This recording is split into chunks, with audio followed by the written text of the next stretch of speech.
He hallado a David, hijo de Isaí, varón conforme a mi corazón, quien hará todo lo que yo quiero. Hechos 13:22. Nosotros amamos a Dios, ¿verdad? Nos encanta leer la Biblia, nos encanta orar, pero este aspecto del que quiero hablar es un poco difícil a veces, y es la obediencia. La obediencia es un ingrediente clave a la hora de ser una persona conforme al corazón de Dios. Una vez con mi sobrino Lautaro quisimos hacer una torta y las instrucciones estaban mal, me parece, porque le pusimos nada más 50 gramos de harina. Eso creo que decían los ingredientes. Obviamente quedó cualquier cosa, algo incomible. Y obviamente la harina es un ingrediente fundamental a la hora de hacer una torta. Hay varios ingredientes en la vida del cristiano que son fundamentales, como por ejemplo la consagración a Dios, el estudiar y leer la palabra y la oración, obviamente. Pero necesitamos otro ingrediente que es muy clave, y ese ingrediente es la obediencia. El corazón en el que se deleita a Dios es un corazón que se deja enseñar, que está dispuesto y que responde a los mandamientos del Señor.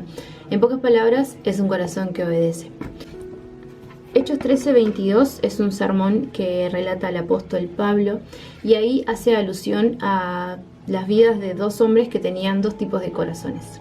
Uno de ellos es el rey Saúl. Saúl es alguien que se sirvió a sí mismo y hacía las cosas a su manera. La adoración de Saúl solo consistía en actos externos de sacrificio. La consagración de él era impulsiva, era súper irregular. Saúl era orgulloso y confiaba en su propia habilidad, en su propia sabiduría y en su propia fuerza física. Después tenemos el ejemplo del rey David. El corazón de David estaba dispuesto a obedecer a Dios, servía a Dios, no se servía a sí mismo, se preocupaba de hacer la voluntad de Dios, no su propia voluntad. Él era un poderoso guerrero y dependía de Dios para sus victorias, y declaraba una y otra vez: el Señor es la fuerza de mi vida, del Salmo 27:1. Dios les concedió a ambos reyes la oportunidad de liderar el pueblo de Dios, pero los dos caminaron por sendas diferentes. Saúl se alejó de Dios, mientras que David se acercó a Dios. Es importante estudiar la vida de estos dos para entender cuál es la diferencia entre uno que fue conforme al corazón de Dios y otro que no. Saúl era un hombre al que simplemente no le importaba obedecer a Dios, mientras que David sí. La pregunta es: ¿cómo seguimos el ejemplo de Dios en nuestra consagración a Dios? ¿Y qué hacemos para que Dios haga crecer en nosotros un corazón comprometido a obedecerlo? Y Dios nos llama a cuidar nuestro corazón. Dios nos dice que cuidemos nuestro corazón con toda diligencia, porque eso va a afectar todo lo que hacemos.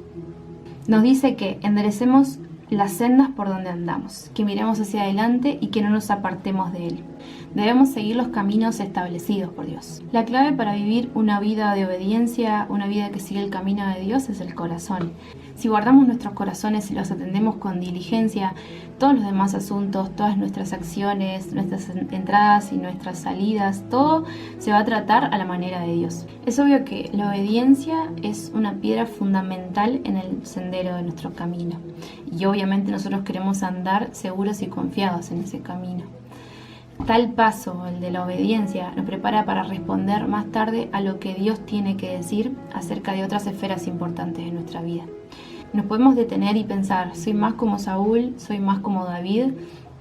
Si no soy como David, si no tengo las características de David, es importante examinarnos y ver cómo está nuestro corazón. Detenernos ahí y ver qué aspectos tenemos que cambiar, qué aspectos tenemos que tener que nos acerque más a ser como era David, porque David era conforme al corazón de Dios. Entonces les pregunto: ¿cómo va la receta de su corazón?